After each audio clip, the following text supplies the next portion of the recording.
In this show, we have an Indie of the Week that'll cover all of your bases when it comes to historical wargaming. We have a fantastic Kickstarter that is trying to make airbrushing just a little bit easier.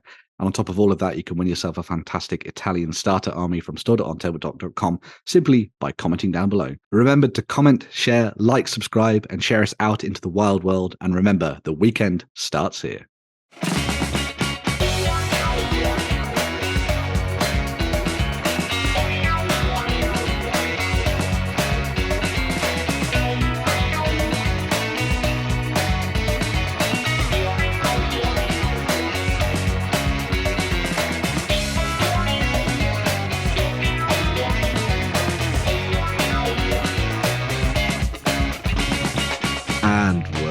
To the Weekender. Yes, I am joined. What an amazing intro, man! Oh my god, I totally feel underdressed. I feel like I should be sitting with a sherry. Was that? Okay. That was awesome. Don't stop, Ben. Keep going. Sure. Keep going, anyway, Ben. We're on a roll now, man. I'm telling you, half our viewing audience is swooning. And and the other half are just wishing they were you, man. Well, slick. Yeah. Right, go ahead, man. I'm just going to sit back and enjoy this. Everybody thought Jerry had dulcet tones until they heard that. Until I got ill. It's hard to be a good Jerry intro. Yeah. So I am joined this week. They've interrupted me now, so you all know who they are. But anyway, I'm joined this week by Warren, by Justin, and Lloyd. So we have two brothers, and Justin's back as well. This is like the old days. This is like the old days here. And yeah, we're going to be pre-Yeti, and we're going to be taking a wander through the woods of OnTableTop and whatever else has been happening within the tabletop world, and looking at all that kind of good stuff. And can I just say, I just want to point this out now, right? People do wonder about the format change and why we record this way as opposed to in the studio. And primarily, this is the perfect example of why. Ben could never have led a show in the old way. No. He could never have led a show in the old way because he sat on camera, but he didn't actually see anything that was going on in the studio. And when we would talk, Ben would have to sit there and he would be 15 minutes behind us all the time, and then finally kick it. This way, Ben can lead from the front and smooth the way for us all going forward. Ben, I feel like I've got laid, man. This has been and so good. We can all interrupt him in real time. You can in real time.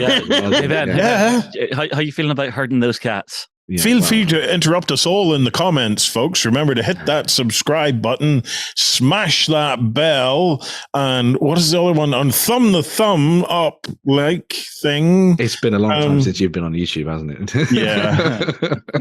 Yeah. But anyway, I just want to start with an update. So this week we put out a playthrough of a new Reiner Knizia game, or actually it's kind of like a reevaluation of a Reiner Knizia game called Huang, which comes from the folks at Huang. Huang. H-U-A-N-G. Oh, Huang. All right, okay. Not Juan. Huang. Was it Huang? So this is fighting out. It's a pretty fun game. It is, yeah. So this is fighting out for control of ancient China. It's a sort of like an updated version of one of Reiner Knizia's older games that's coming to GameFound next week. So it's on the 28th of February. The GameFound's going to go live. Right. But this is a good opportunity. Pause it, Lloyd. Pause. I know you're trying to say serious stuff here, Ben, but right. Thanks, Warren. Front stage. Oh, sorry. Oops. Ding dong. Ding dong. Lloyd, bring up that screen again with the guys playing, but net back just a couple of seconds, right? Just a little bit more. All right. Forward. Yeah, well, right. Just play it from there.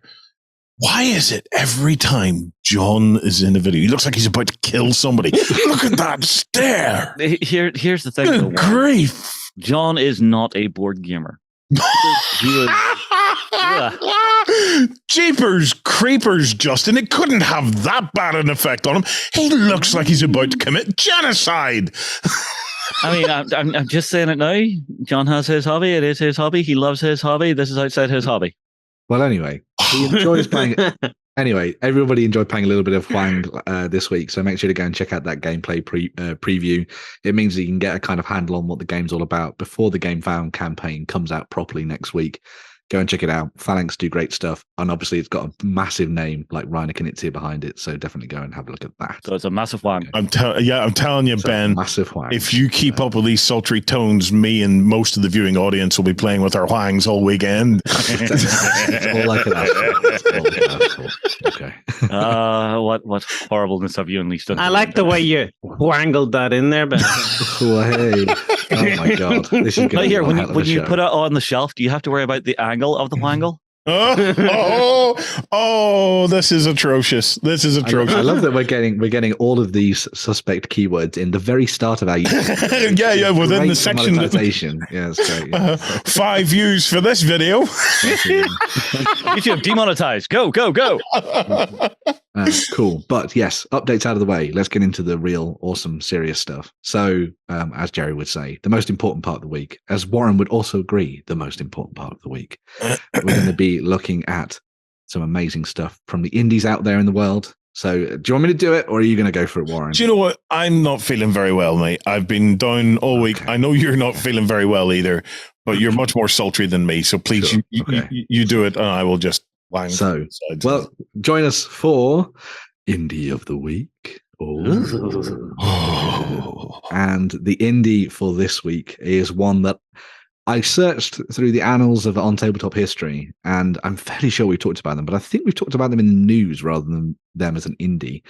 So we're going to be diving in and talking a little bit more about Victrix Miniatures / Victrix Games / Victrix Limited, because they do amazing stuff. And over the last little while, they've actually been updating a lot of their range with new releases and different scales and all sorts of different things like that. Some of which will be very familiar to Lloyd, who's been playing around with small scale stuff in World War II. But I thought it'd be worth diving in. Which I talked about in the XLBS show on Sunday. Which we do talk about in XLBS. So make sure to dive in and watch that. But yes, let's dive in and start looking at what Victrix have to offer. So Victrix are a purveyor. I love that word. A purveyor of plastic miniatures in 28mm for the majority of their range, and they cover a whole host of different periods of history. So a lot of their focus initially was around the idea of like Napoleonics and stuff, but they've also started doing stuff for the Ancients period through to the Dark Ages, and they've also got World War II as well. It's weird because they were all Napoleonics, but if you look at this page now, there's not no Napoleonics on it. Exactly, just a touch. That's it. Yeah, just a dab of Dragoon. Yeah, pretty much. So basically, we can choose a period and go for it. Should we go with Ancients to begin with? Yes, please. Yes, please. I've got a real ancient thing going on at the moment. I think I've been watching that whole ancient alien stuff again. It's got me going. Got me going. You mean the History Channel? Not aliens, but aliens. Aliens, yeah. So they, as you can see, they have a massive section. Just pick whichever you want and open things, Lloyd. Go for it and have fun. Pick whatever you like, really. But yeah, so one of the things that's really nice about the stuff that comes out of Victrix is very similar to what we see from the likes of the Perrys and stuff, is that they do big chock-a-block plastic kits. So they do them with, more than your standard kind of 10 models per side that you normally get in sort of like a Games Workshop kit or something like that. And the other thing that's really nice about the stuff that Victrix do is that it is so incredibly detailed. Everything that they do is incredibly well researched, and they go back through, reference documents and all sorts of different things and all sorts of books and look at how it's been represented in, artwork and all that kind of thing. And they'll bring together fascinating kits that you'll be able to assemble in a whole variety of different ways in order to bring together big, chunky armies on the tabletop. And what's quite nice is that they tend to do very much the basics of everything you could kind of want. So, for example, with the Romans, you've got pretty much all of the legionnaires and sort of skirmishers and that kind of stuff that you'd ever really want to be playing around with in your games.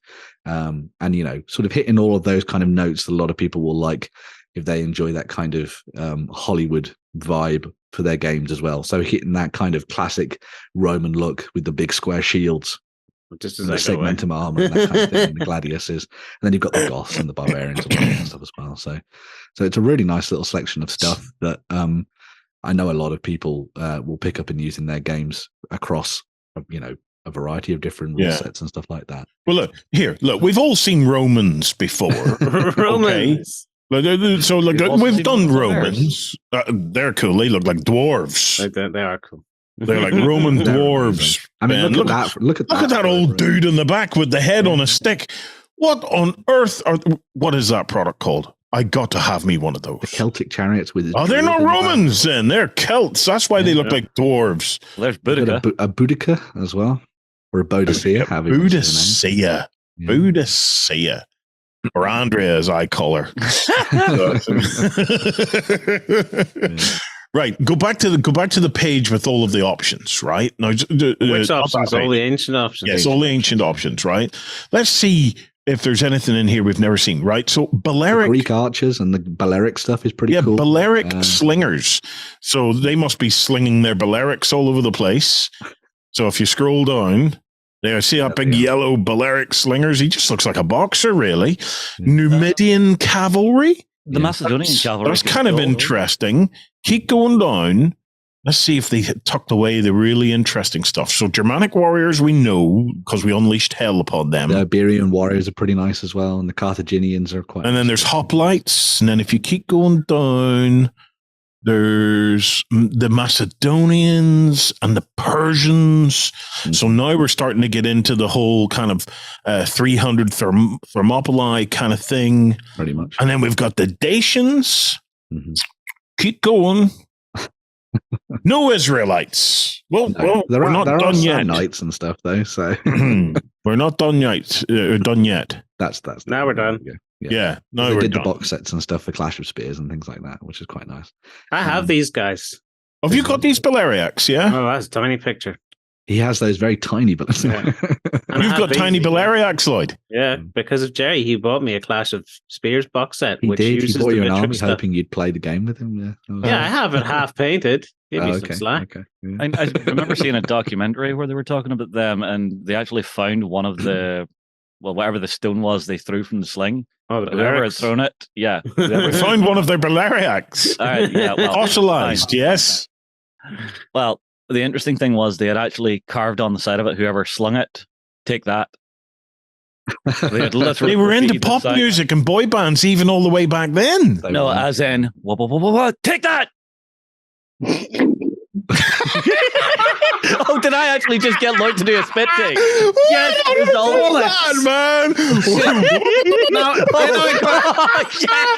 result. Result. No, that needs cleaned. No,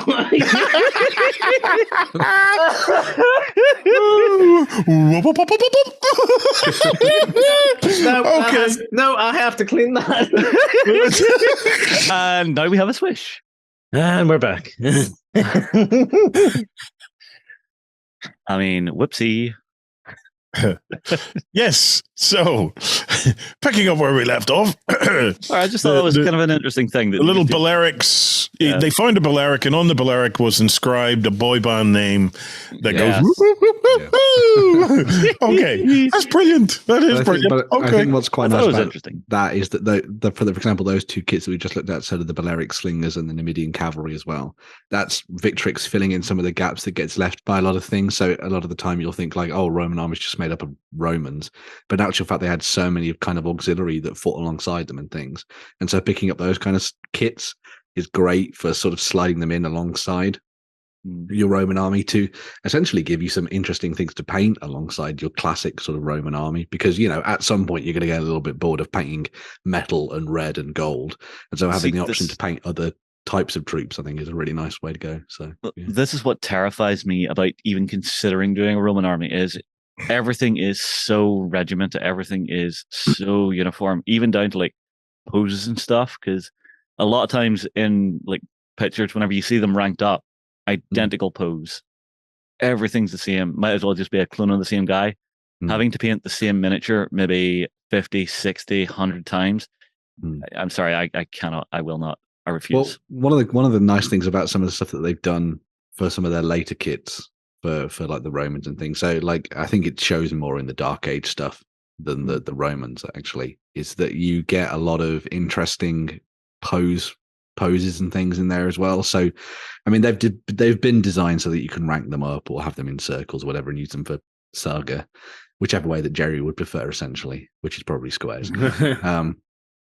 But they've been made more dynamic, and I think these, like particularly these late Roman infantry, are just so cool. And they bring to mind a lot of that kind of classic Arthurian style and stuff. I bring together a little bit of that edge of the mythological alongside the historical, which I think is quite nice.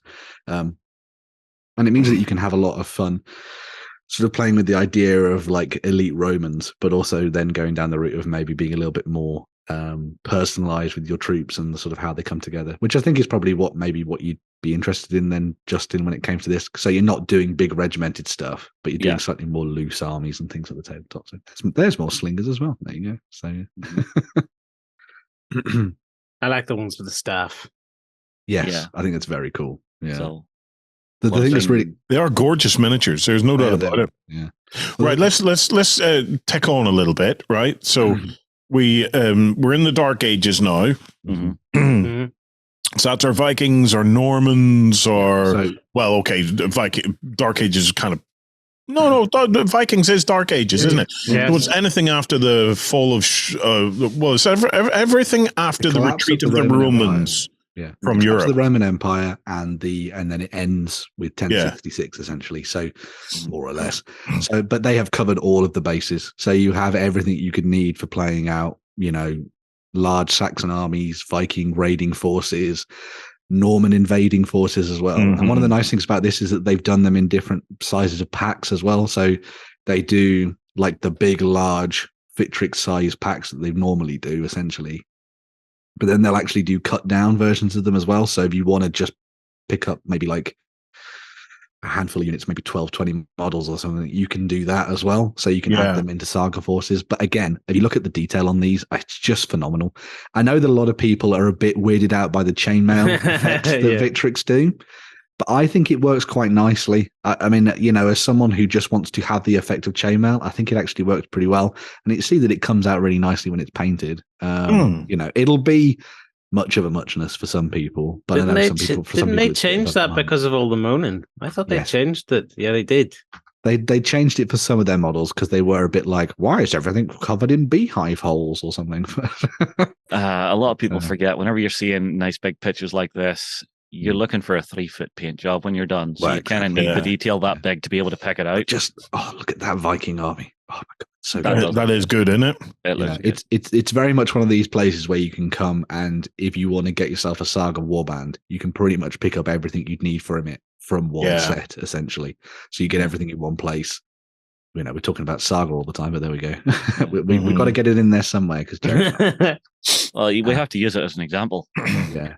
And the other things that I think is really nice about this as well is that even with the tunics and things, they've sculpted enough detail into the tunics for you to pick out with highlighting and shading, because you can sometimes get sort of warriors in tunics where it's all just very flat and you have to kind of really work to bring them out, otherwise they're just like big flat panels essentially, because they've got all the twists and the depth and things to the tunics here. Speed paints and contrast are going to be your best friend on these. Just like you just literally look in here. Yeah, they've basically been washed or contrast. Yeah, pretty much. Washed. Yeah, it looks like a wash. Yeah, and it's picking out all the folds and stuff, like you say, Ben. A lot of minis don't have that much definition, so you have to get in there with the paint and try to make it look defined. Mm-hmm. Yeah. Right. What else have they got then, Lloydie? If you scroll up to the top, what other big categories? World War II is there. Which of those would interest you, Warren? Well, let's quickly flick through the Napoleonics just so as we can see. I know they have a huge Napoleonics range, so it's they have everything covered on that. Yeah, so they've been doing the Napoleonics for a very long time. I remember the first time that I ever went to salute, the big thing from Victrix was Napoleonic troops on the tabletop, essentially.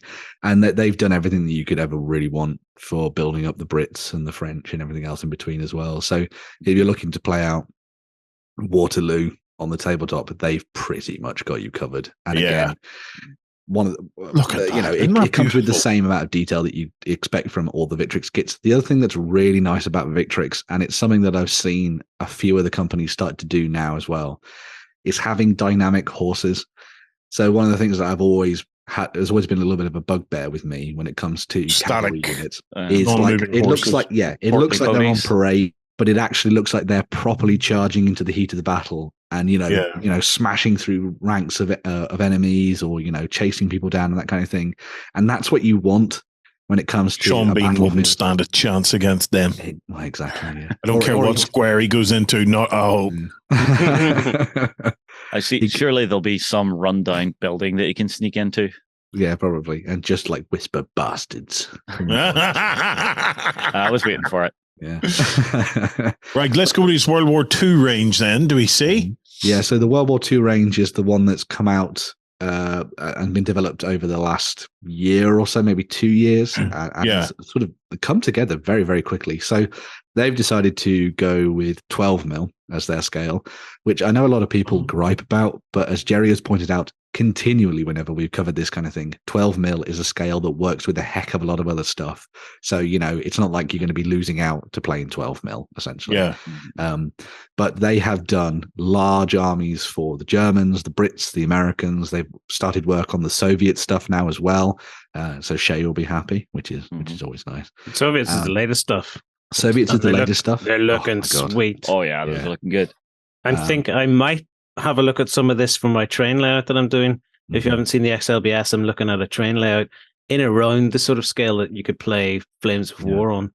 Yeah. So I might look at these because they might be a better match to the trains. Do you know what, Lloyd? That 12 mil is good. If that's 12 mil, if 12 mil equates to 144 scale, that's a common model aircraft scale. If I remember what works correctly. for all this sort of like air fixie stuff and everything. So you could do some airfields and things then, maybe. Even in Flames of War, 144 is what they use for the aircraft. Because aircraft are actually quite big. So in terms of ground scale, they don't use the actual 1/100 scale aircraft. Otherwise, they'd be gigantic compared to, where is the man who is following the man with the rifle? It's probably in here somewhere. Asking for a friend.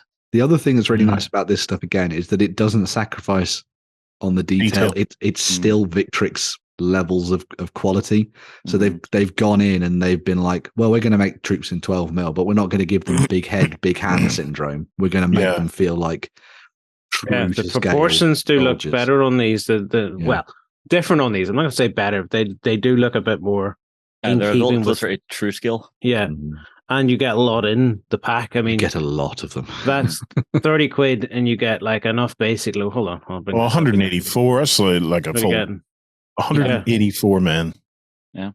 For 30 quid, you're done pretty much. Yeah. That's buy like that and off you go. That's like going to pick up some of your old army men from back in the day or something. But you can see there's a list there of all the different types. So it's not just 184 riflemen. You've got your heavy weapons teams, your specialists. With the US, you've got your SMGs, your bazookas, your Thompsons, mortars, and mortar teams, and everything like that. Yeah. And you've got them in different stances as well. So you have your machine gun team running across the battlefield, and then you have it set up so you can do what I like doing, which is having that dynamic change between the two.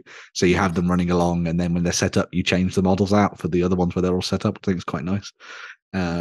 Totally unneeded, but it's very cool nonetheless. But the beauty of that particular scale is if like me, you are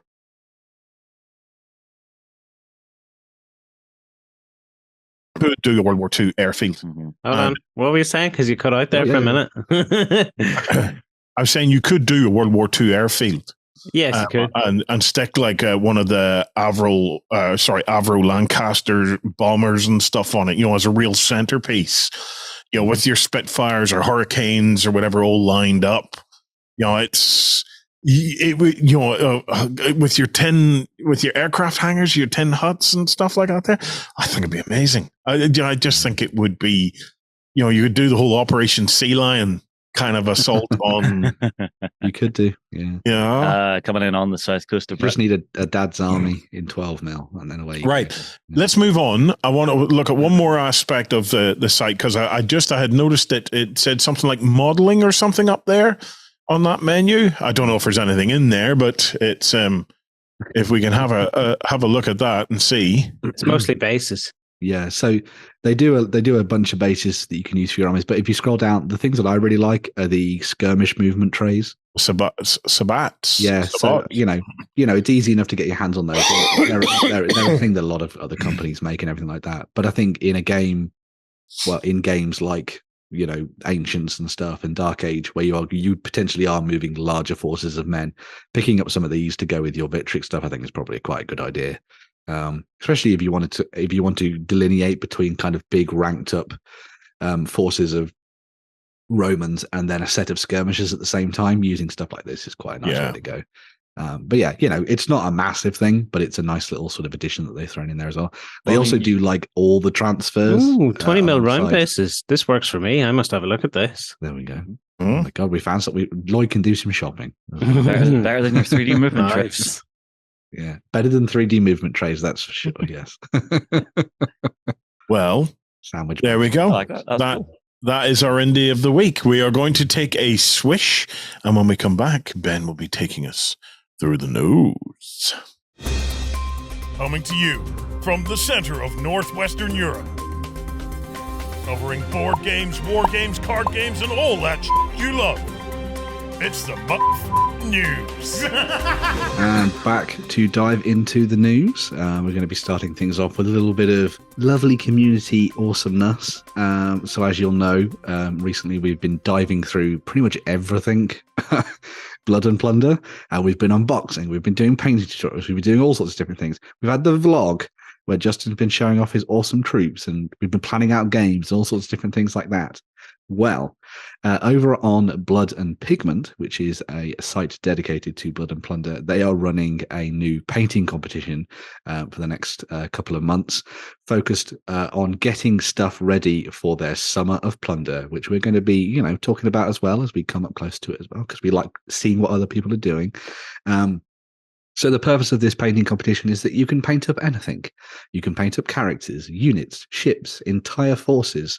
You can even do an entire fleet from oak and iron if you would prefer. And you simply dive in and paint things up, and you fill in the forms, take lovely pictures, and away you go. And who are Blood and Pigment? So Blood and Pigment are just a little tiny community of people who love Blood and Plunder and have been working alongside Firelock Games for a really long time to create really interesting content and stuff for them. So if you want to know more about Blood and Plunder, you can obviously watch our videos, but of course, because we're amazing. But you can also come and check out what they've been doing too. So they are going to be offering up prizes for a whole different variety of skill levels. So if you're someone who's just getting started, there'll be something for you. If you're someone who's a master painter, and you can dive in and potentially win yourself some prizes as well. As I say, the main focus of what they're trying to do is they want to try and make it so that people are going to have forces ready and raring to go for the Summer of Plunder, which is going to be their big summer campaign played out over a couple of months there. This competition will run from February the 26th through to May the 14th. So you've got plenty of time to dive in and, provide some awesome photos and things of your finished work. And you know what you could do? You could always dive into our project system, and you can make a little project about all the work that you've been doing, which would be really fun to see. And then maybe we'll have a look at that in some community spotlights and stuff in the future as well. But yeah, if you're interested in Blood and Plunder and you've been following us on this journey into Firelock Games' amazing system, then maybe have a look at this as well and see if you can nab yourself some prizes at the same time. Very cool. Very cool indeed. Now, is it just the pirates, or are they okay with you entering stuff for, say, Blood and Valor? It's all pirates, so it's all Blood and Plunder based stuff. Yes, and they have to be official miniatures from Firelock, obviously. But, fair. There we go. You do have plenty of options now. You definitely do. With all those new plastic kits are very lovely. And of course, you could always dive back into their sort of collection of metals and stuff from the past as well, if you prefer to. So yeah, lots of interesting things to dive into and have fun with. But yes, moving on from that, Destiny is all. Possibly one of the best TV shows / Netflix shows the last little while, The Last Kingdom. Oh, it's so good. Uhtred of Bevenberg. I never get tired of saying your name. It's so I cool. don't know. It's not been the same since he started calling him, what was it, shit stain or shit? What was he? Oh, what was it? Piss something. I don't know. Anyway, we're demonetized now, so it doesn't matter. Oh, do we have to bleep that? I don't know. No, it should be fine. But no, I keep trying to get into that show, and I just can't get on with it. I'm sorry. It's amazing. I'm sorry. It's amazing. Well, maybe is it better than Vikings? The early Vikings. I think I think it's better than late season Vikings. So late season Vikings was a bit balls. I'm actually enjoying the new Vikings spin-off more than I did the later seasons. Yes, I'm quite liking that actually. But anyway, The Last Kingdom is getting a board game which is going to be coming to Kickstarter from Gamelin Games. This is going to be a 2 to 5 player affair where you will take on the role of Destiny's, where you'll take on the role of any of the personalities from the Last Kingdom show. So that could be the likes of Uhtred himself, or any of the other additional characters from that. That's Uhtred. That's Uhtred in the center, looking very mean. Uhtred of Uhtred. Handsome looking dude, gotta say. You've also got King Alfred in there as well on the right, looking very. Is that cool. Alfred the Great? Alfred the Great, yes, yeah.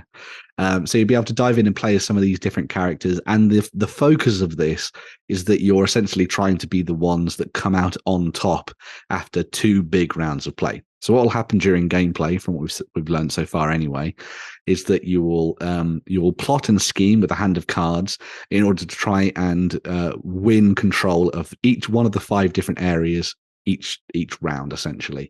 So you'll be playing cards to either garner support from the Saxons or the Vikings, because that's one of the big themes of the show, is the idea that Uhtred is like half Saxon, half Viking, and so it's kind of wrestling with that. And so you'll fight for control of the different regions, and if you're able to come out on top on the right side on each of those different rounds, you'll get yourself victory points, and the person who has the most victory points at the end of the game is going to be the one that takes control of all of England and the Last Kingdom. Ha ha ha ha! I see what they did there. Are the minis actually 28mm sort of size? Are they? Apparently, yes. So they're going to be 28-32 style scale. So if you're interested in maybe just picking up the miniatures, that would be pretty awesome as well. So I'm just saying the renders do look pretty damn good. The renders do look very nice. The proof will be in the pudding. But Gamelin have done some really nice stuff in the past for their Tiny Epic series, where they did a lot of plastic miniatures for that. So they're no stranger to making plastic miniatures for their board games. I love the way it's a Netflix series and BBC or isn't anywhere to be seen. Was it a BBC? It was a BBC show originally, isn't it? The BBC did it originally, then they dropped it, and then Netflix picked it up. So. It's a Netflix original. It always makes me chuckle a little bit thinking about this, because Justin, first time I was watching this, Justin was watching Vikings and I was watching this, and we had a conversation. We even had a conversation on the Weekender or the XLBS, one of the two, and we had like a 5-minute conversation about comparing how good the show was, and we were talking about completely different shows. Oh man, I love the bit in the boats. Yeah, they're fighting with the swords, and it's just like, oh yeah, it's so good. It's too. It's almost as if the Dark Ages is the Dark Ages, but there we go. I think this one's going to be really fun. As I say, I like The Last Kingdom. It's got vibes of kind of Brett Valder and The King is Dead about it as well. And those are 2 great games. So it'll be interesting to see how it matches up against those. But yeah, watch out for this one coming to Kickstarter very soon. Yeah, nice stuff from there from Gamelin. Very cool. Awesome. Who's next? Next up, we're going to be looking at some stuff from the folks at Steamforged Games. So Steamforged run their sort of Epic Encounters collection, which I think is amazing. They're very good sets of miniatures for use with your D&D 5th edition games, where you basically set up everything you need as a DM, and you can sort of dive in and just have fun. Their latest one of these is around lizard men and dinosaurs. Lizard men! Dinos. Oh, yes. So the main box set for this release is called the Step of the Lizard Thane, which comes with, I think it's 18 miniatures. Yes, it's 18 miniatures in the set that will allow you to play out a series of different encounters before you get to your boss, which we'll talk about in a second. So yeah, each of these sets comes with all the miniatures you need, alongside a sort of pamphlet or a sort of little game book that walks you through how you might introduce them into your games of D&D, alongside a battle mat so you can play things out on the tabletop. But essentially, pictures of this stuff anywhere, do they? Yeah, if you click on the Step of the Lizard, if you click on each of those box sets, you'll see even more of the images of what's inside the sets and things. There, you can scroll. There you go. That's what it looks like when it's all set up, essentially, on the tabletop. That's cool. But yeah, so it comes with everything you need to get started. The only thing you really need are obviously people to play the game, your D&D rules, and some sort of a little bit of jiggery pokery here and there to make sure that it fits into whatever you're sort of playing with in terms of level. I mean, this is one that I would say would pair up beautifully with some of the low battle mat stuff. What do you think, Warren? Exactly. Yeah. I think so. It's a nice source of self-contained narrative in a box. Basically, you've got all your minis and everything there. So yeah, that's the main. Once in one fell swoop, you have everything you need to do some great campaigns. Or, Ben, what I would be very tempted to have these for is to pick them up. Say I had a D&D group, pick one of these up once or twice a year, maybe, and just run it as a side quest. Exactly, you could do that as well easily. You could easily just dive in and use this as a sort of like nice way to kind of segue things away from your main campaign. As most D&D traveler on the road with a message saying "Go here." Exactly, yeah. And the miniatures are great as well. They're the big one-piece sets that Steamforged do, so they have that quality about them, which is always nice. Yeah, so as well as the step of the lizard on there for your painting. Yeah, pretty much. Yeah. So as well as the main set, which is the Step of the Lizard Thane, which comes with all the sort of the 18 models for you to play out your encounters, you also get the big boss set, which is called the Nest of the Dinosaur. This one, isn't it? Yeah. This is the big boss set, which is called Nest of the Dinosaur, and it comes with, who would have thought it, a dinosaur. So it's a big two-headed T-Rex style creature. So 2 heads, but still 2 tiny arms. Now, does one control one tiny arm and the other control the other tiny arm? Maybe they're both as ineffectual as each other. Yeah. And so this is going to be the big monstrous boss fight for you to dive into, and again comes with the battle mat, comes with rules for how you'd ingratiate that into your D&D campaigns and everything else at the same side. But a really nice little set of stuff that once again follows the format that they've done for the rest of the Epic Encounters range. I will say, with the Epic Encounters range as it stands now, I mean, Lloyd had a little bit of a look at their sort of section earlier, but that section of their store is now packed with stuff. Yeah. They have goblins, they have like ice warriors, they have worms, they have orcs, they have ghouls, they have your standard goblins, they have a massive red dragon. They have pretty much anything that you could want for setting up a cool D&D encounter. And what's quite nice about this, I think, is that if D&D or like role-playing games in general are your big thing within your group, splitting the cost of a box of one of these with your DM or something just to help them out, I think won't take much.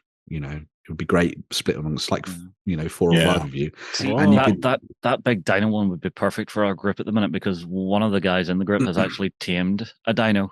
Well, there we go. Really? Yeah. We're running through Tomb of Annihilation. Yeah. There's even You're being too easy on that guy if you've let him tame a dinosaur. Honestly, he had to crit a couple of times. So honestly, the dice gods just went, "Yes, you can have this." But yeah, so as I say, if you split this with your group, and you get one person in your group who's really good at painting to do all the painting side of it, suddenly the GM or the dungeon master doesn't have to do all the work and spend all the money, and you can have a big good time with this. The other thing that's really nice about this, I think, as well, is that if you're putting together a collection of models for kind of like wandering monsters and stuff in your skirmish games, these are perfect for that, as well as just creating little war bands for the the myriad of skirmish games that exist out there. Because if you want to make a little goblin war band, well, what's better than this unique set of 18-16 miniatures or whatever that you could pick up from the Epic Encounters set and just paint up and use in your games, because they're all like 28, 32 mil models. So they'll fit in with everything else that exists out there. So I think these are really good. Well, you're not the only fan. Let me introduce you to OnTableTop's newest, greatest fan, who's decided to climb up here. This is Storm. Oh, hello, wow. Storm. Bye. Storm is obsessed with OnTabletop and miniatures gaming. I have never seen a cat that loves watching us, especially Justin.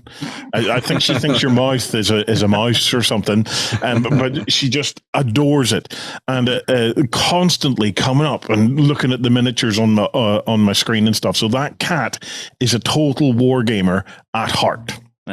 See, our one at home, she is obsessed with video games. Oh, there you go. Anytime we're playing on the PS5, the PS4, or I'm on PC, she will literally walk up. I don't know how she does it. She can hit Traitor, you should punish that cat. Needs to get into wargaming. Well, I don't know how she does it, but she can find shortcuts on my keyboard that I didn't know existed. Well, there we go.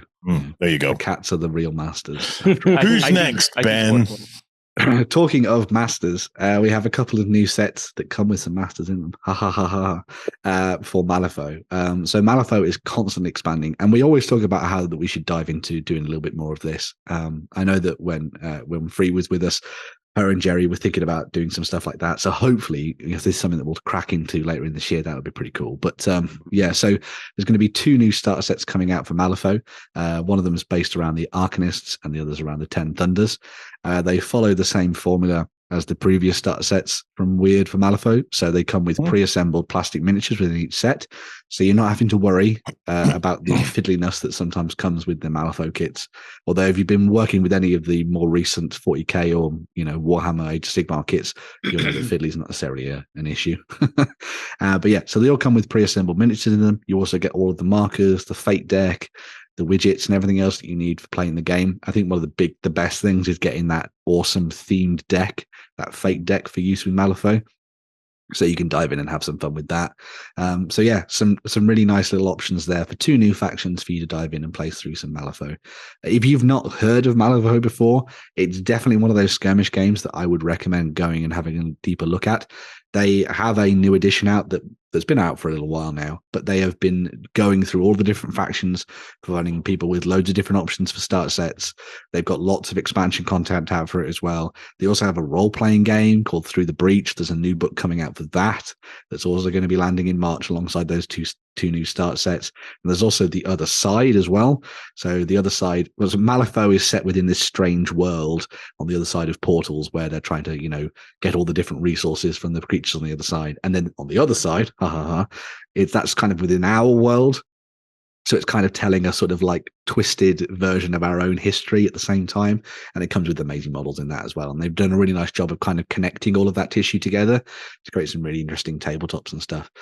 So if you're interested in diving in and having a look at Malifaux, you can't go too far wrong with $45, or even a little bit less if you're probably getting it from your friendly local gaming store somewhere else. It's only a lot of minis to get started. There's just 4 in there. Yeah, a handful of miniatures, a 4x4 table, maybe even smaller than that, and you literally dive in and have fun with it. It also has one of those really nice things that I like about skirmish games, where you bring your entire collection, then you find out what the scenario is going to be, and then you pick and choose from that in order to find out what you can do in the game and stuff. So well, that messed up the 4 minis thing. Now you got to have a whole selection of minis. Well, you don't have to.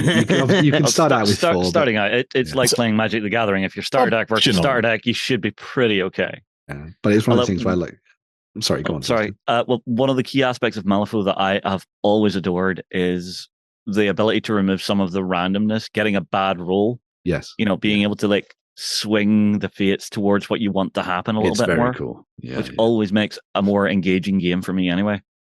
Yeah, they're definitely doing a really nice job with that to make it a little bit more, a little bit easy, a little bit more fun to play, I would say, than the traditional dice games and things. But yes, Malifaux, go and check it out. See what you think. 2 new starter sets dropping in March. Very nice. Right. We're going to be closing things off with a look at some Nerf guns. No. Oh, my favorite. Well, it's their Space Marines with Nerf guns. So this is the pre-orders that are coming up this weekend for Warhammer 40,000. I'm sure a lot of people saw this coming. So we're going to be seeing Strike Force Agastus, because naming conventions are hard, landing this weekend for pre-order for Warhammer 40,000 and the Space Marines. This new set comes with all of the sort of new stuff that's dropping miniatures-wise from Games Workshop. So you get the new Desolation Marines with their weird as hell guns. Guns on guns. I still detest these. I think some. This is weird. Guns on guns. Yeah, as someone said about this clearly feels like someone in a design department who was told to do something different, and they were like, "Don't make it like anything that's ever happened before. Make them unique. Make them look special." And they've gone, "How do I do that? Space Marine's been around since like the late 80s or whatever." No, you know exactly what they've done, Ben. They've went and watched The Fifth Element. Well, yes, that is also what they've done. So you get the Desolation Marines in there, which can be done in 2 different flavors. You also get the new Brutalis Dreadnought, which I actually got to say I quite like. What? Artist Dreadnought? No, Brutalis. Brutalis. Oh, Brutalis. My apologies. All right, okay. And it I does was about to. My mouth. They called it this. What? It's like. So that's the new heavy sort of combat version of the Dreadnought, which is quite nice to see that it's no longer just to preserve the Blood Angels with the Furioso. So I'll be picking up maybe one of those for my Space Marine force. You also get a new Primaris Lieutenant, which of course, but this one's been designed so that it has all the different options from the data sheet. So previous to this, you could pick up a Primaris Lieutenant, but it would only have 1 or 2 weapon options on it. This one has everything, so you can make your lieutenant fit into whatever you like, or use him as a captain or whatever in your games. So he's not the limited edition one where if you don't buy it now, you don't get that weapon option. No. And also, what's quite nice about this set as well is that it comes with all of the rules in that little Strike Force booklet as well. So you're not having to go and then hunt out or wait for the next codex or something to use your models and things like that. Obviously, all of these miniatures are going to be available separately in the future. So don't feel like you need to dive into the FOMO to pick this up. But if you're interested in adding to your Space Marine force, then you have the option to do so. You can obviously go and pre-order it from stored on tabletop. Swing. There you go. Yeah, we have some copies landing this weekend. So you can go and pre-order that and dive in and grab yourself some more Space Marines to go with your Space Marines that sit alongside your Space Marines. So, and throw out the ones with guns on guns, or convert them into something useful, like Hellblasters. Something useful. Yeah, I don't know about throwing them out. That's half your force you're throwing away. That is true. I don't understand what they were thinking when they made this. Do they have close-ups of these on the GW site somewhere? Maybe in the video. There might be some in the video, yeah, but they just look naff. I'm generally pretty positive whenever it comes to miniatures, but these are naff. Yeah, I think it's because they look a bit too toy-y. Maybe it's also, the whole Nerf gun thing. I mean, what I've gotten used to recently since Primaris Space Marines came out is they're very regimented in how the weapons look. Everything's very much regimented, same style of weapon, great, grand, wonderful. And then you have this where everybody's gun, it's like they've just went in to, the build your own like lightsaber or droid at Disneyland. Yeah, it's like they went in and did that. Nerf has the same thing where you can basically, you get all the components and you can just start assembling it and clicking it together. I'll be honest, I'm not much plussed, but then my relationship with 40K and Space Marines in general has dwindled over the years. I find more interesting things, so I will admit I'm not massively invested in it. But I look at them and they don't particularly bother me. It's again, they're easy to see on the tabletop what they are. Yeah. Which is always cool. They've got a decent silhouette to them. Which I like. So from the aesthetics perspective, if I didn't know anything about Space Marines, I'd think, hey, they're darn cool. I think the issue that we have is the baggage that we carry from knowing so much about them, and there is no doubt that it's very difficult to talk about wargaming and science fiction and stuff, and then to have it lacks realism. But you have to understand, there is a very delicate balance between in terms of how you keep a realistic touch to your science fiction. And for me, that originally was the fact that Space Marine vehicles rarely left the ground. The heavy land raiders and things like that slow moving, purposeful kind of thing. So, like that, and the Imperial Guard felt very grounded. But then on the opposite side of the scale, your Eldar felt very light. They felt like they would be doing somersaults during a battle, whereas Space Marines, never felt like they were somersaulters to me. It was there was we sometimes call it grittiness, but grittiness requires itself to hook itself onto certain aspects of realism to ground it. And I think what we are getting to now is the stage where it's becoming more and more difficult to ground these things. But like I said, we're coming at it from years of exposure to this, where these, albeit pretty small things, like it's just a change of a weapon, but it feels jarring to us. But certainly to the new players and all coming through, they'll just slide into this the way we slid into it a decade, 2 decades, 3 decades ago.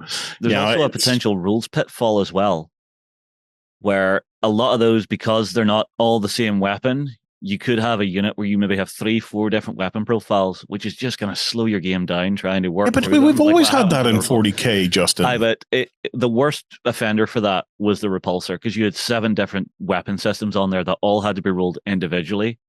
Yeah. And so for that one unit or that one thing on the tabletop, it slows your game down so much. And but we're talking about 40k here. It's a slow game anyway. Nobody ever said it's fun to play. Right. You see, if you take that tortoise and take a leg off and it's even slower, that's worse. No, it's just more of the same, really, isn't it? At the end of the day, more of the same. If you want something worse, if you want something slicker, it's time to start looking at Firefight, or Warpath, or one of these, or even one-page rules. Because that's or even one-page rules, that's where a lot of folks down in the club have landed, is one-page rule, faster, slicker system. Yes, but you can pick any game you want to play with your toy soldiers. But in this instance, I don't actually mind these particular toy soldiers. I wouldn't be, like I said, I'm not that invested in it anymore to worry too much about it. And I can see it from the perspective of new players coming in. They'll just slide right into that. It looks cool to me, and they'll enjoy it. So am I officially a grognarg? It happens to us all, Justin. Look at Captain Alpha Strike complaining about too many rules. I know. I know. I think there comes a point where you have to start to look at some of these things in isolation, because the baggage they carry is too much for it for you to wrap it up in everything that came before. Okay. Fair.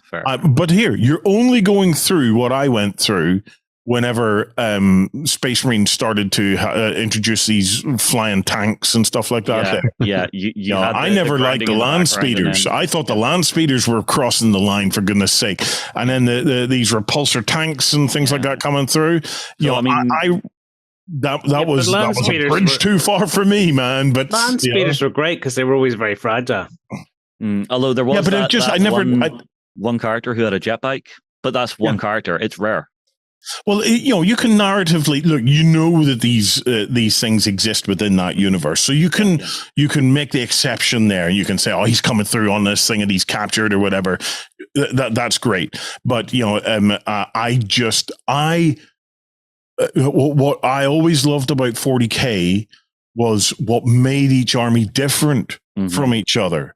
Yeah, agreed. I loved what were at the time, they felt like solid barriers. Thou shalt not pass.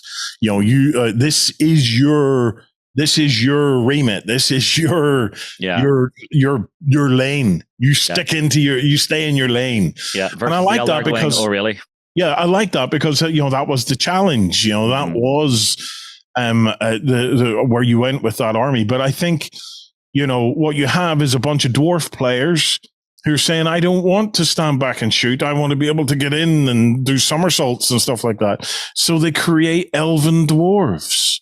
Do you know what I mean? They're servicing them weird dwarf players that don't know what a dwarf is and just won't accept what dwarves are not capable of.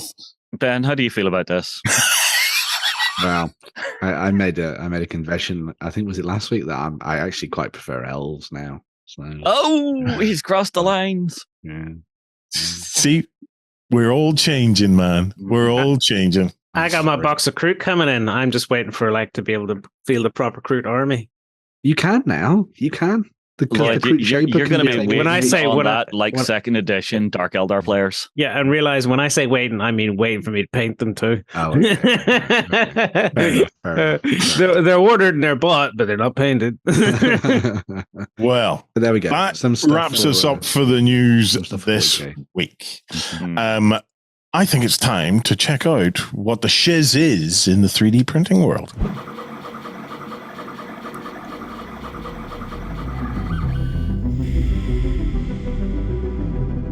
And we are back for the latest of the shiz of the 3D printing world with the Lost Hobbyist. So this one I've had a quick glance at. I think it's going to be very cool. I think it's going to excite both Warren and Lloyd, but I'm going to pass it across to Ben to give you the details. I'll do with this. Yeah. Well done, Justin. Yeah. You asked for an intro. You didn't ask me to know about it. So nicely handled. So the interesting thing about this one is that I wanted to try and scroll down through like the list of stuff on tribes and try and find some stuff that was a little bit more kind of, lower on the scale. Wasn't getting like so many people looking at it and stuff. Mm-hmm. Try to get a few more eyes on some different creators and things. And so this one's the Lost Hobbyist, as Justin was saying, and they create a whole host of different characters and stuff like that could be used across a variety of different games, whichever one you wanted to go for. But the thing that I really, really liked about this is that it ticks so many boxes for me in the games and the things that I have loved from my childhood and my teenage years, and of course in my adult years as well. There's some really nice stuff in here for like Discworld. There's some very cool stuff for Monkey Island, which we'll look at later as well. And they also do absolutely quirky, weird stuff, like a team of old men. I mean, it's the old barbarians who no longer can go down the dungeon. It's just like, you remember when we were young? Let's have one last hurrah, but not down the dungeon, on the blood. I actually love that. I think that really is cool.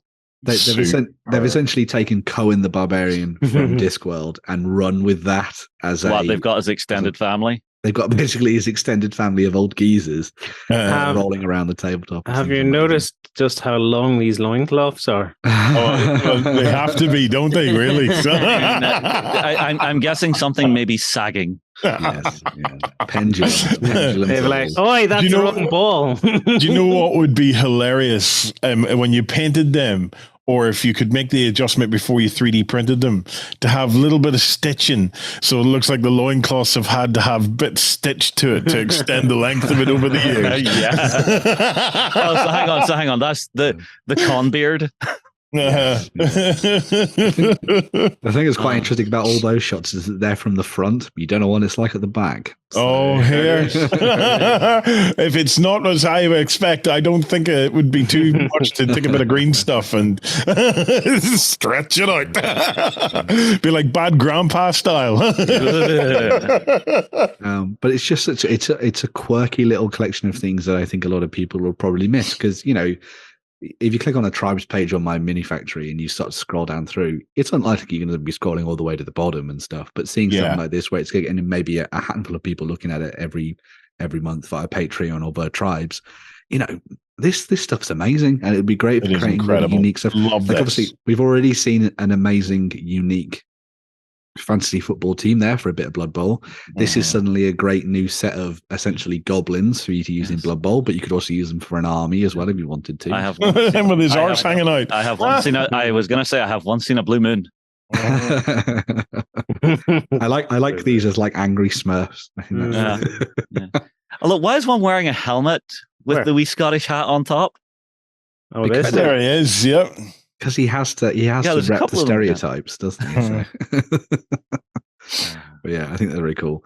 You've also got loads of other bits and pieces that can be used for your fantasy football games, which is always nice to see. So you've got, and I think what's really nice about it is that the sculpting quality is great. Mm-hmm. It is superb, isn't it? I think there's loads of detail worked into these, and as long as you get things tuned in properly on your 3D printer. Yeah, I mean, these will clearly come out of a resin bath, guaranteed. Yeah. Although I do like the hot cat seller. Hot dog seller. Yeah, I think that's great. Some of the other stuff that's really nice about it, if you go back to the main selection of stuff and scroll down a little bit, there is one I want to see. So see the ones that's listed. You see the ones that are listed: the witches and the granny barbarians and the wizards library and stuff at the top of the page there. Up a wee bit, Lloyd. There we go. Yeah. So you open those different sets along that line. So this will be great for people who want to get their hands on Discworld adjacent things. So obviously they've taken that very much as the inspiration for this, and they've got a whole bunch of the different characters that would have appeared in the books and put their kind of unique spin on them, which I think is really nice. So they've got things like Granny Weatherwax and all that kind of characters, and put them together as really nice little teams. I ain't dead. And so, you know, for those people that want to try and get their hands on a whole host of different characters that can be used to play out their fantasy football games as the majority of stuff for this, I think is great. But yeah, and it comes with and without football related stuff. So you could, in theory, just use this stuff in your D&D games, or magnetize for both. Yeah. I mean, that's amazing. I love those little walking brooms. I think they're so cool. And using that as like Fantasia, yeah, proper Fantasia, yes, yeah, I think that's really nice. If you go to the, I think the Wizards Library one's pretty awesome as well. So that one there. So this is where you get your kind of Rincewind and your other wizards from the College of Ankh-Morpork, and you've got the librarian there on that awesome twisting stack of books, which I think is just beautiful. I mean, Micro Art Studios do the official line of Discworld stuff, and that's fantastic. Obviously, it's really good based on the artwork of the books and things. But it's really nice to see someone taking the idea of these characters and playing around them and give them their own spin and things as well. I mean, that could make like an epic objective marker in some of your. Oh, a super centerpiece. Yeah. Imagine that in a game. If Lloyd gets his 3D printer, we'll get him to print one of these for us. Imagine that the library is in the center of a Frostgrave board. Yeah. Yes. You have everyone trying to scale the library to get to the occult book on the top. Oh, you want to do like Frostgrave Donkey Kong? Yeah, that would be amazing. Yeah. That would be amazing. I like the idea of that. But look at all those amazing characters with all their big wizards hats and things, and obviously you could long use them beards. As your football team. I love the one little guy riding on a lightning cloud. The wizards are great because I like me some classical looking wizards with big beards. Yes, yeah. Well, those two look like they've got some serious beard foo. Yeah, yeah. There is actually a book in the series. I think it's Unseen Academicals, which is about the different football teams of Ankh-Morpork. So you could always use that as inspiration for your names and characters and things like that as well. But yeah, I mean, how cool is that? It's all your kind of old lady barbarians. You can just imagine them chasing down the old barbarians, going, "Why are you out here playing football?" So if you ever wanted to know what Warzan's mum looked like, this is it. So oh, the harshness. Pretty much, yep.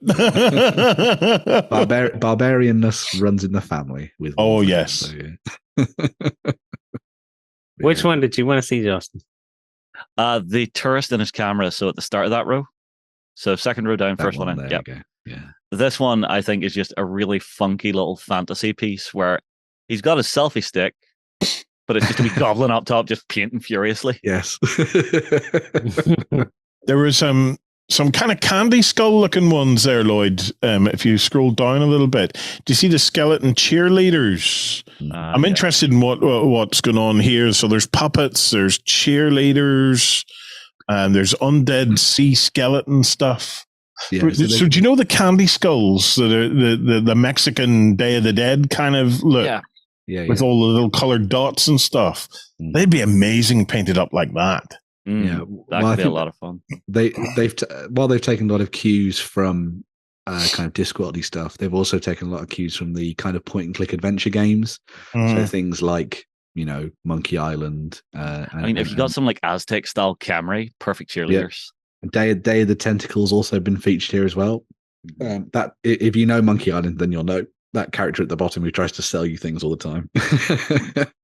Tries to sell you like pyramid schemes in boats and things, which is quite funny. But you've also got loads of amazing little sort of undead monstrosities for using your games and things like that. But even the components of these, if you were trying to do like some terrain pieces, just having random rib cages and stuff that you can start laying into your terrain, very handy to have as just like a bits piece. Very much so, yeah.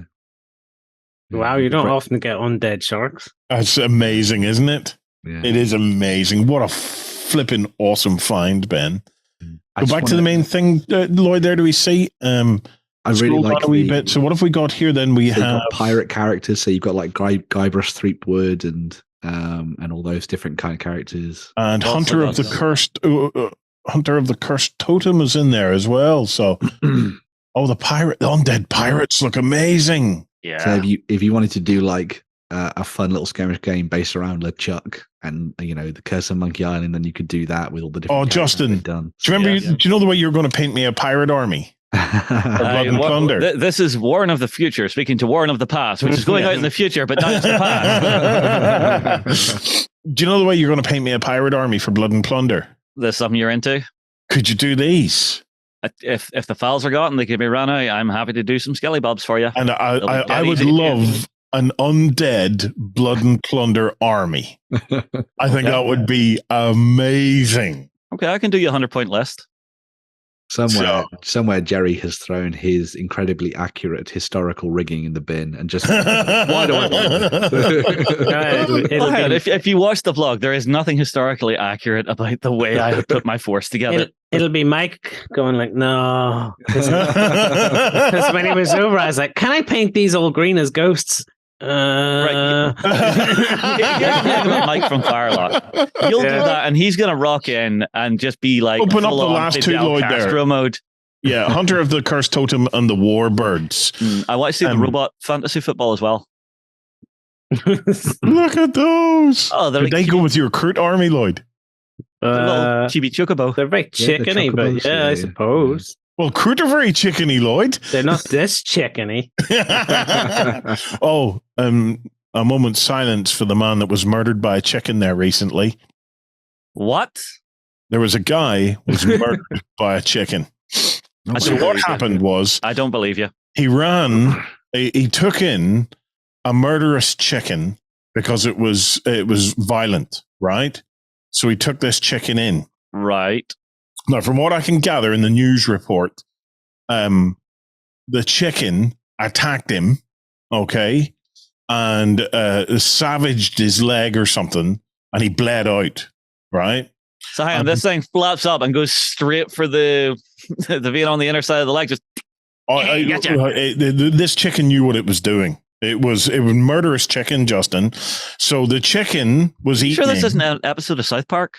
No, it's true. It's true. So the guy's daughter arrived, and she's quoted as saying, I arrived and I saw the huge amount of blood everywhere, and I instinctively knew it was the chicken. Right. So it was so this murderous chicken. It happened in America, as all the great stuff does. Probably was this? So it's but yeah, murderous chicken. So do not underestimate just how dangerous cute, fluffy looking chickens can be.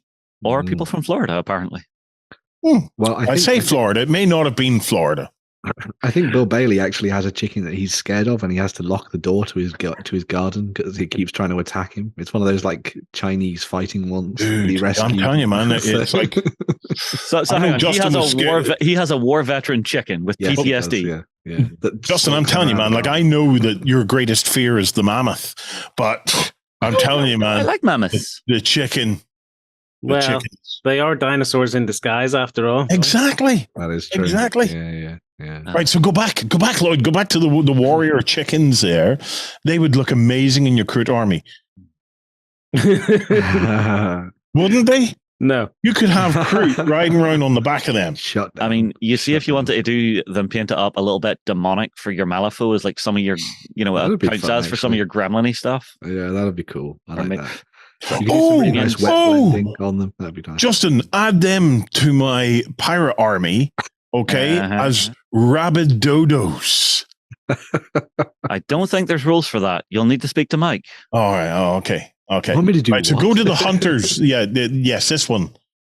I love that you've got the entire team of like actual players, and you've got someone who's Indiana Jones who's like stolen the ball. That's amazing. And look at the rocket chaser. This is a wonderful range. It's Crash Bandicoot. Yeah, it is. That's just twigged for me. Thanks. Oh, a little play on Baba Yaga. Oh yeah, I suppose. Yeah, riding around in the cauldron. Yeah, quite cool. Oh, I love this. Really nice. Right, show Justin the robots, and then we'll move on. I went to see the robots. Is it the Rusty Robot Army? No, it's the Robot Fantasy Football. Oh, Robot Fantasy Football. Out of everything this guy's doing, I think that's what I'm loving the most is his different like takes on fantasy football teams. Mm-hmm. That is, what do you call them? TikTok from Wizard of Oz 2. Yeah, it's a play on it, yeah. Mm-hmm. Otherwise known as Return to Oz. I like that Return they're modular. That's really cool. So you can add whatever arms and things on you like. That's cool. And I like the idea that they don't look like stompy robots. They're like going to be springing and bouncing all over the field. Yeah. Yes. That's really nice. Bouncy robots. We like them that. up really, really well. So they'd be very quick to paint up and use on the tabletop. Yeah. Very nice. Or you could run them as like an alternate dwarf force because, the big in there, that could be your death ruler. That would be nice. That would be cool. I like that. Very cool. I like this a lot. Nice. Really, really nice stuff. Yeah. Really well done to this fella. Lost Hobbyist. They're available on Tribes. They also have a Patreon that you can go and sign up to. They do the same thing that everybody does, really. So every month you can go and sign up and get your hands on models, or of course you can just go and download the STL files that they've already been working on and bring them to the tabletop. So yeah. It's got like a play on Robotnik Sonic. thing. Yeah, there we go. Yeah, not Dr. Eggman. Should have been with Jim Carrey. Well, that is your lot for 3D printing is the shiz. Did you win one of our prizes? Find out on our prize claim center over at OnTableTop.com. Here we list all our previous prizes and those who have won. If you see your username, fill out the form to claim your prize. All prizes must be claimed within 30 days. Right, Ben, take us out with a couple of Kickstarters. What have you found? Cool. So 2 Kickstarters. We're going to be kicking things off with Scale 75, who have hit up Kickstarter with their short campaign for Drop and Paint. So Drop and Paint is their attempt to get more people doing airbrushing. Essentially, airbrushing for a lot of people tends to be one of those things that feels like a little bit of a hassle, I guess, because you have a lot of things you need to do. You need to clean things out and all that kind of thing. Well, they've tried to design this line of paints so that they are perfect for airbrushing however you want to go about it, essentially. So you do not need to thin these down. You don't need to put anything else with them. The formula in the bottle is airbrush ready. So you simply drop as much as you want into the top of the airbrush and you just get going. The other thing that's really nice about this is that they've said that it's got a slower drying time. So there's no worry of you, as they put in their words, looking away for a second to go and do something else, coming back and realizing that all the paint is dried in your airbrush. It'll always be a quick and easy to clean out and all that kind of thing as well. They've also designed it so that it can go down in nice layers. And also, because of that slower drying time, they've done it so that you can quickly move between painting with your airbrush, going in with the brush to do a little bit of wet blending, and then going straight back to the airbrush to do finishing up and things, which is quite nice. Yeah. Obviously, one of the things a lot of people will say, and Justin actually brought this up as well when we were having chatting sort of off camera, is, oh, if it dries slow, then that's going to be a bit of an issue. The interesting thing about that is that they've just said, well, if you just quickly run a hairdryer over it, because it's got such a thin layer of paint on the model, it'll dry almost instantly. So if you wanted to crack things out and get that done, then you could obviously do that. You don't want your airbrush stuff drying too quickly anyway, Justin. The reason is it can sometimes dry as it leaves the airbrush. Yeah, and you just get a dusty finish. You get a dusty finish. So it's a benefit very much so in this. So. When it comes to it makes it easier to use, sure. When it comes to painting quickly with an airbrush, though, isn't most of the hassle cleaning the airbrush constantly between colors? Well, the thing with this is that because it's still wet for such a long period of time, just dropping it into one of the things that I've heard a lot of people do is that they spend ages rushing to the sink to clean things out and go thing. Because of the way that the formula of this paint works, you can just dunk it into a bucket, swish it around, and effectively it'll be clean and you can go straight on with the next one. I mean, you see him using the different paints between stages in some of these, and the speed that he goes from one to the other is great, and it seems like he goes from one stage to the next very, very quickly with this. I don't know whether that's the case of him just being a better airbrush user, or if this is just a case that because of the formula of what they're doing for these, just makes the process easier. But yeah, so you also have the option, Lloyd, of you can get a bottle fed airbrush as well. So instead of it being the top hopper, it's a wee bottle that plugs in, and so you just trade out your bottles and then just run through whatever's left at the head of it to get your next color ready. Yeah, I'm kind of interested in that sort of stuff. It's like slot it in and go. Yeah, I think the key thing for this is that it's no messing about. It's a range of paints. I think there's 128 that they've worked on that have been developed specifically for the idea of airbrushing So you don't have to bother yourselves with loads of different formulas and mixing and all that kind of different things. No, like 1 to however many parts of thinner and all that kind of stuff to make things flow from your airbrush. This has been designed so that it immediately works straight out of the gate. And I think for a lot of people, that'll bring down barriers to entry for airbrushing and, make it something that a lot of people will give it a go. Which is cool, because I can see seasoned airbrushes going, this is a waste of time because it's going to cost you more for less and blah, blah, blah. But they're missing the point of that. Literally, I need to get started on this. Yeah. Mm-hmm. And having that one less thing to worry about is a good way in. Yeah, it is. Yeah. Because I've always wanted to, I should have started airbrushing. Well, I don't really have anywhere to put an airbrush, but one of the bars wasn't just the fact that I didn't have anywhere to put an airbrush. It was just like, how do I mix the paint? Can I be arsed cleaning it between colors? Yeah. Well, 7 days left on that one. Fully funded. Probably if you haven't got into airbrushing yet, this might be an interesting one for you to dive into. I'll also say that they actually have got options on their Kickstarter, for actually getting your hands on airbrushes as well and full kits. So if you're coming to this and you want to be like, I want to get a one-stop shop of everything, then you can sort of get your hands on not just the color sets, but also the airbrushes as well at the same time. So it's essentially a great way for you to get started. And Scale 75 are great with their paints anyway. So definitely. Yeah, they have a good reputation on that. There are 2 colors from this entire range that I would like to see going down: the red and the yellow, because they're always a bit of a problem child color. Well, there we go. That's something. What's next, Ben? Moving on to our next and final Kickstarter, we're going to be looking at the work from Magglet. So Magglet did a lot of stuff. I think it was a couple of years ago. Was it just last year? Where they created a set of retro dwarves for your sci-fi wargaming. It may have been because everyone was starting to think about the Leagues of Votan. I think it probably was. So this is them coming back to Kickstarter with Space Dwarves Operation Army 2. Oh, do. And so this is their revamping of the range, as well as adding to building on it with a whole bunch of additional options. So they've gone back to the infantry models that they did previously, and they've made them, as you can see there, wider, bigger, and chunkier, and heavier to make them more like dwarves, obviously. The wider, the better. You don't want to go up, you want to go out. That's the way to go with dwarves. So they've revamped those, and they've also made it so that you can do a lot more converting with the models. So they've done it so that arms and weapons can be switched out nice and easily, allowing you to make some more diverse squads for use in your games. The squads themselves still have that much older retro aesthetic to them, so kind of like 80s, 90s versions of squats from Games Workshop's past. But they should obviously fit in with anything that exists out there in 28mm and what you've got playing around at the moment, which is quite nice. And as you can see, there's a nice selection of different things for you to play with there. They've also been working on upgrading their exo armor stuff. So they've got the exo armor suits that you can see there, which are your big kind of like walking eggs, which is quite cool. Again, this does give me Return to Oz vibes. Again, repping that kind of old school, retro vibe. But then obviously because there's more vehicles come out for the Leagues of Votan and things, people are looking for some alternatives. And so they've done both wheeled, which is nice for those who prefer their ground-based stuff, and also hover versions of their trikes alongside the exo armor. So the exo armor has been designed so that it can fit into these vehicles now, and then can be used to play around with these little vehicles and stuff, which I think is really nice. So if you wanted to add some scouting stuff into the mix, you can do, which I think is quite cool. Pledge-wise, the way that this works is that it's done on the kind of Make 100 scheme. So there are 100 pledges where you pledge just like €1, as you can see there.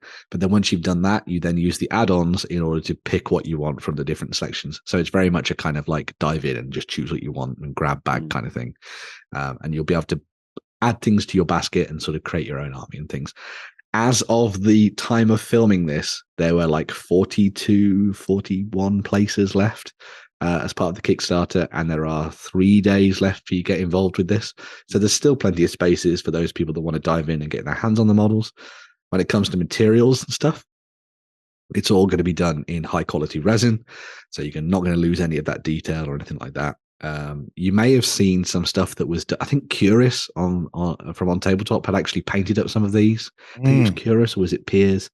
Had done some of these and actually did some really nice versions of the models and painted them up for their blog and stuff. I'll see if I can grab the link and drop it into the show notes for later and things. But yeah, if you're interested in picking up some awesome sci-fi dwarves with a retro vibe, then definitely go and have a look at what Magglet has to offer, because once they're off Kickstarter, you might not be able to get them for a little while again. So yeah, be sure to dive in and have a look at this. I kind of like the idea that it's sort of an all-you-can-eat buffet style thing for a Kickstarter, where it's just come in and pick the bits you like. Yeah. Yes, exactly. So, but you need to be quick. Only 3 days left on that Kickstarter, guys. And so a few slots. Again, funded. Get stuck in, but don't wait around. 3 days. It's going to be like 1 day by the time. Right, it'll be 1 day to go. 1 day to go. 2 days. Yeah. Oops. Right. That wraps us up for this week. Thank you very much for joining us. Remember, as always, okay, here we go. Smash that like button. Okay. Yeah. Hit that subscribe button. Yeah. And tinkle a little notification bell, which means that when the Weekender comes out, you get a notification of it. Mm-hmm. Yay! That hasn't exhausted you. Come on over to OnTableTop.com. Swing! Yeah, and join up to our Cult of Games membership, and you can chillax with us on Sundays on the XLBS show, where we let our hair down, chillax with our community, and have a lot of crack. I believe this Sunday you're showing us your tool. I am going to take you on a journey through my opinion on wargamer fabrication. If as wargamers we could have a shed where we can just make stuff. So not a place for gaming. It's all about making and fabricating. And I'm going to run through some of the cool, less obvious kind of tools and bits and bobs that are out there that might be worth having a look at, and we can talk about the pros and cons of them. So we'll see how that goes. Right. We'll skedaddle. And if we don't see you before then, we'll see you next week. Go ahead and check out our other content on screen now. And while you're at it, why not hit subscribe and remember to ding our dong. Go on, you know you want to click it. Go on.